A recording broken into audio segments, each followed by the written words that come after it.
Hello everyone.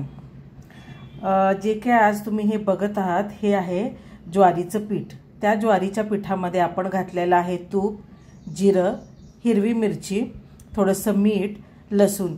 हे आधी माझी आजी होती करत। हे खूप पौष्टिक आहे ॲक्च्युली। ह्याची जर आपण भाकरी केली गरम गरम आणि झाल्यावरती वरून तूप सोडून जर खाल्ली तर खूप पौष्टिक लागते आणि खूप चविष्टही लागते। तर एकदा बघा, चला आता आपण प्रोसेस बघू। एकदा नक्की ट्राय करा आणि do subscribe my channel, like करा, कमेंट करायला विसरू नका।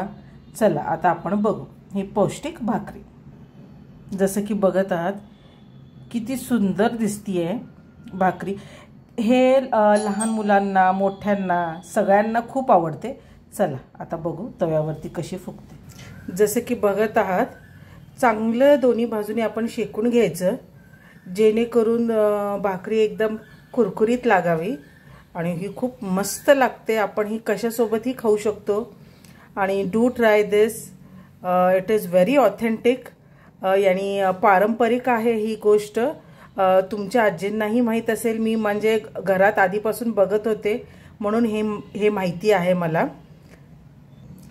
आपली भाकरी रेडी झालेली आहे, खूप मस्त लागते। Do try this. Thank you, have a good day.